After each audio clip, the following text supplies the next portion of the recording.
Live news, खबर तो पक्की है। नमस्कार, मैं शंभू कुमार, आप देख रहे हैं द लाइव न्यूज। मैं अभी पटना में हूं और मेरे साथ बीना मानवी है। अभी आप आरती और छोटू के मामले में एक नया अध्याय शुरू हो चुका है। आरती शादी कर चुकी है ठीक 4 महीने के बाद। जब आरती किसी समस्या में जब पड़ी हुई थी तो बार बार पटना में आती थी और पटना में यहीं मिलती थी, इन्हीं से मिलती थी। और तेजस्वी यादव के यहाँ जाने से लेकर के, नौकरी से लेकर के, मुआवजे से लेकर के, कई सारी समस्याओं को समाधान के लिए इनसे मिलती थी। लेकिन दुर्भाग्य की बात यह है कि दुख के घड़ी में ये साथ थी, लेकिन जब वो अपने पल में सुख के घड़ी पर आई तो इनको फ़ोन तक नहीं की। और क्यों नहीं इनको फ़ोन की, क्या बात हुई, सारे मुद्दे पर बात करेंगे। और आरती जो डिसीजन ली है उस डिसीजन पर कितना खरा ये मानती हैं उनको, उस मुद्दे पर बात करेंगे। मैडम, आपका स्वागत है मेरे चैनल में। धन्यवाद भाई। ये सबसे पहला सवाल ये उठता है कि आपको वो फ़ोन नहीं की, आपको इन्फॉर्म नहीं की। देखिए, फ़ोन नहीं करना, इन्फॉर्म नहीं करना, तो उस मैटर पे तो हम ये कहेंगे कि उसका बिल्कुल निजी डिसीजन था।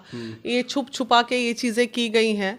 तो उस हिसाब से तो आप मीडिया कर्मी जितना सपोर्ट किए, उसको न्याय दिलाने में कहीं ना कहीं चौथा स्तंभ भी बहुत रहा। वो भी तो वहाँ पे अभी आया तो उसके लिए क्या कहेंगे। नहीं, फ़ोन आप जो कहे निजी की बात कर रहे थे, क्या है कि जब वो पब्लिक फेस बन गई है, वो मीडिया का फेस बन गई है, तो आपसे बातचीत होती रहती थी। तो निजी जब प्रॉब्लम में थी, समस्या में थी, तो आपसे मिलती थी। लेकिन शादी करना है नहीं करना, एक बार तो आपसे डिस्कस करना चाहिए था उसको। हाँ, डिस्कस उसको करना चाहिए था। और जैसा कि किसी चैनल पे उसने बोला भी है कि मैंने बहुत कोशिश की लेकिन मैडम ने फ़ोन ब्लॉक करके रखा था। तो ऐसा बताइए, एक बात बताइए, आप लोगों को लगता है कि हम आरती का नंबर ब्लॉक करेंगे? क्योंकि ये एकदम हॉट मुद्दा था और कहीं ना कहीं इससे महिला विकास मंच को कुछ हो चाहे ना हो, एक संदेश तो ज़रूर जा रहा था कि हाँ भाई, महिला विकास मंच अच्छा काम करती है, देखो पीड़िता को न्याय दिला। तो हमें भी तो उससे कहीं ना कहीं अच्छा कार्य किए तो दो, कुछ नहीं हुआ तो नाम तो हुआ महिला विकास मंच का, तो हम उसका नंबर क्यों ब्लॉक करेंगे, ये बताइए। तो उसने कोई फ़ोन ऑन नहीं किया होगा। लेकिन हाँ, जब पहला मेरा इंटरव्यू गया उसके तुरंत बाद परसों जब हम लोग बेतिया में थे तो उसका एक नए नंबर से फ़ोन आया और संजोगवश मैंने उठा भी लिया। मैडम, हम आरती बोल रहे हैं। फिर हम बोले, कौन आरती? तो मैडम, आरती बोल रहे हैं अररिया से। तो उसने कॉल किया कि मैम आप ऐसे बोल रहे हैं, जल्दबाजी में हो गया, ये हो गया, दिस दैट अपना बोली। फिर हम लोग को जो समझाना था समझाएं कि बेटा समय गलत था, शादी तुम्हारी होती है, हम ही करवाते या लोग करवाते, दुनिया भी एक्सेप्ट करती, लेकिन उसकी शादी से हमें ऐतराज़ नहीं है महिला विकास मंच को, या उसके समय से ऐतराज़ है। वो समय गलत था। कोई भी गम, जिस तरह ज़मीन में लोट लोट के वो रो रही थी, जिस तरह हाँ, एक बार इसी सवाल पे, जिस तरह से वो प्यार के परवान पे वो मीडिया में सुर्खियों में आई, कई पॉलिटिकल अच्छे नेता उनको सहानुभूति दिखाई, और वो प्यार और 4 महीने के झटके के बाद ये शादी करना, कहीं वो प्यार तो झूठा नहीं रहा है? वो तो वो प्यार तो अब देखिए, प्यार तो झूठा लगने लगा है, नहीं चाहते हुए भी लगने लगा है। क्योंकि एक क्या ही बोला जाए, बिल्कुल मतलब दिल से, हम लोग भावनात्मक लोग हैं और दिल से ऐसा निकलता है कि वो इतनी जल्दी कैसे भुला दी।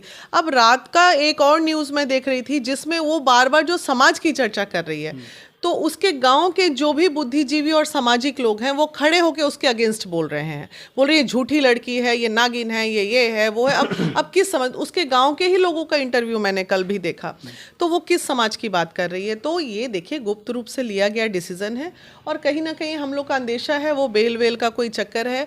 और हो सकता है उसके माता पिता को अब बेल मिल भी जाए, क्योंकि माता पिता दोषी नहीं हैं और अंदर कुछ बात है जो वो खुल के मीडिया को नहीं बोल पा रही है। जहाँ तक समाज की बात है, वो बार बार मैं भी देख रहा हूँ। मैं शादी के दिन में वहाँ पर था, 25 तारीख को मैं वहाँ पहुँचा था। अच्छा। वहाँ पर जो लोग थे, समाज की बात है, तो गांव की संख्या कम से कम 20-25 हज़ार की पॉपुलेशन है। लेकिन जो लोग सम्मिलित थे वो आसपास के ही उनके पास थे, जो कर कुटुंब थे वही आए हुए थे। तो ये समाज की दुहाई देकर के कर रही है शादी की बात, तो ये बात कहीं ना कहीं हमारे नज़रिए से वो जुटला रही है इस बात को, नंबर 1। लेकिन ऐसा तो नहीं कि ये उमेश यादव और धीरेन्द्र यादव दोनों की मिली भगत होगी शादी कराने की। हाँ, वो ये हो भी सकता है, फादर वादर में बात हुई होगी, क्योंकि कहीं ना कहीं वो दोनों अच्छे मित्र भी तो थे एक ज़माने में। तो ये सबसे ज़्यादा पता है, उसके जो वो ससुर है ना, वो बहुत बड़ा मास्टरमाइंड है। वो आदमी बहुत बड़ा मास्टरमाइंड है। ये ससुर जो है ना, वो अपने मुताबिक सभी चीज़ों को नचा रहे हैं और अपने बेटे को नचा रहे हैं, अपने सिस्टम को नचा रहे हैं, सारे परिवार को नचा रहे हैं। ये मास्टरमाइंड इन तमाम चीज़ों के पीछे उनके ससुर हैं। पता नहीं क्यों ऐसा अब लगने लगा है। पहले तो लगता था बेचारे, क्योंकि देखिए आरती तो पराए घर की थी, धोखेबाज कह लीजिए या जो कह लीजिए, लेकिन माँ तो अपनी थी। माँ एक माँ पैदा करती है 9 महीने बच्चे को कोख में रख के, और वो बच्चा उसकी आंख के सामने, ठीक है, नहीं एक्सेप्ट कर पाएंगे इतनी जल्दी इन चीज़ों को। मतलब हम भी एक जवान बेटे की माँ हैं, और इस चीज़ को एक्सेप्ट करना एक माँ के लिए बहुत पहाड़ का काम है। सबसे पहले तो अभी देखिए ये जो आपका साहिबगंज वाला मैटर है, तो ये क्या होता है, इसको अगर हम न्यायिक दृष्टिकोण से देखें तो वो एक मुख्य गवाह होती है, इसलिए परिवार की मजबूरी हो जाती है कि ऐसे लोगों को घर में आसरा दे देते हैं। क्योंकि लेकिन अब प्रशासन की जब बात करें तो बढ़ावा जो इस सिस्टम को और समाज को खराब करने में अगर कोई दे रहा है तो प्रशासन दे रहा है। कैसे दे रहा है कि जब वो आरोपी है, जो केस हुआ वहाँ पे मुख्य चश्मदीद गवाह है, तो वैसे केसेस में जो गवाह होते हैं उसकी पूरे सुरक्षा का कार्य जो होता है वो सरकार का होता है।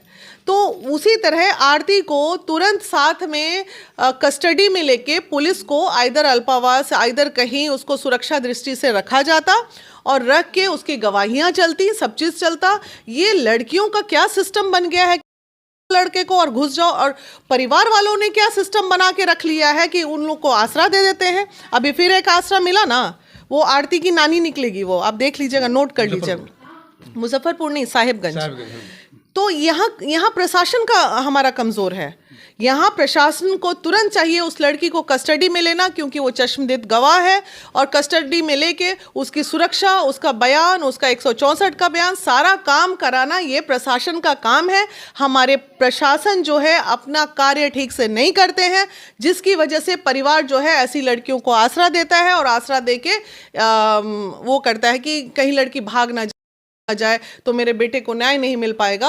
अभी फिर एक आसरा मिल गया। तो इस तरह तो प्रशासन की कमजोरी है यहाँ पे। आप गवाह की बात कर रहे हैं, हम ऐसा क्यों नहीं माने कि जब छोटू को घर पे बुलाया गया तो आरती को क्यों नहीं दोषी माना जाए? आरती तो बोल रही हूँ, कस्टडी लेनी चाहिए, सबसे पहले लड़की की अरेस्टिंग होनी चाहिए, पहले आरती को कस्टडी में प्रशासन को लेना चाहिए, पहले अनुष्का को लेना चाहिए, पहले एक और जो आरती अभी कंकड़बाग वाली आरती को लेना चाहिए, उसके बाद समस्तीपुर वाली क्या लड़की थी उसको लेना चाहिए, जहां 4 लड़के है अभी नजर के सामने। 1 महीने 2 महीने के अंदर कुल मिला के 2022 बिहार में क्राइम में सबसे ज्यादा आगे गया इस मामले में, मोहब्बत के मामले में लड़के आ रहे हैं, और हमारे डीजीपी यहाँ बैठ के तमाशा देख रहे हैं। उनको समझ में नहीं आ रहा है कि इसमें क्या प्रावधान बनाना चाहिए नया, कि इस ऐसे नियम है भाई कि जब भी आप किसी को चश्मदीद गवाह मानते हैं उसकी सुरक्षा सरकार की जवाबदेही होती है। सरकार अपनी काबिलियत नहीं दिखाती है, उसका विफलता होता है, जिसकी वजह से परिवार को ऐसा और समाज को ऐसा डिसीजन लेना पड़ता है। तो ये सामाजिक गंदगी जो बढ़ रही है उसमें कहीं ना कहीं सरकार भी दोषी है। सरकार, मैम क्या कहेंगे? देखिए, सबसे ज़्यादा जो दोषी मुझे लगते हैं, एक तो समाज, और दूसरा जो आसपास लोग, जो परिवार कहते हैं। अगर हम लड़की का बिल्कुल कहते हैं कि लड़की को पकड़ना चाहिए, वही बुलाती है, लेकिन अगर दूसरा पक्ष देखा जाए तो उसी लड़की के कारण पता चला कि दोषी कौन है। अक्सर ऐसा होता है, लड़का मार है और लड़की अपने परिवार मोह में छिप के नहीं बताती है कि उसकी थी, कुछ ना कुछ गलत पर्दा पड़ता है। तो ये बात हम लोग भी बोले हैं, हम लोग हमेशा बोले हैं, आरती ने अपने ही परिवार के विरुद्ध गवाह दिया, बात भी सही है। और इसी में उसने भावना में बह के इसने ये भी बोल दिया कि भाई लड़की मेरा पूरा परिवार और मैं लड़के के साथ हूँ, छोटू को न्याय मिलना चाहिए। और हम लोगों ने, महिला विकास मंच ने एक ही पेज पे हमेशा काम किया, छोटू के सजा मिलनी चाहिए और न्याय छोटू को मिलनी चाहिए। हमने कभी नहीं कहा कि आरती को, ये आरती का सुरक्षा, ये किसी का, आपका या हमारा किसी और व्यक्ति का, अगर कोई भी, वो हमेशा अंदेशा दिखाई, हम लोगों के बीच बताया। आज सबको बताना चाहती हूँ, महिला विकास मंच को वो अकेले में आके ये बता रही थी कि हम गांव में नहीं निकल सकते, निकलेंगे तो हम उसकी सुरक्षा की बात ना करें। हम गए तेजस्वी जी के पास, तो उन्हें क्या हमने बताया कि ये गांव में नहीं निकल सकती है, इसको यहाँ पे बुला के एक छोटे लेवल पे भी कुछ जॉब दे दी जाए ताकि वो वहाँ से निकल जाए, उसकी जान बची रहे। क्योंकि उसने एक अच्छा किया तो गलत भी किया। उसने क्या किया, कुछ जो हत्यारे थे उनको उनका नाम दिया, साथ में जो नहीं हत्या किए उनका भी, अपने ही परिवार वाले को। ये गलत है, ये उनके छोटू की जो परिवार है जो गांव में अक्सर होता है। उसके छोटे जीजा, बड़े जीजा है, 2 जीजा, एक पवन यादव तो इन्वॉल्वमेंट है, लेकिन एक है ठीक, तो गलत है ना ये। अखिलेश यादव है। देखिए हम लोग महिला विकास मंच कभी भी गलत का साथ नहीं देती है। हमने आरती को बड़े प्यार से, वीना जी ने अंदर कमरे में अकेले बुला के, तभी वो किसी मीडिया कर्मी को दे नहीं रही थी बाइट, हमने बड़े प्यार से बताया था। रोने लगी तो इसी भावना में वीना जी ने बोला रो मत, हिम्मत वाली बनो, तुमने बहुत अच्छा काम किया के बारे में बताया, चाहे वो तुम्हारा परिवार ही क्यों ना हो। लाइव न्यूज, खबर तो पक्की है।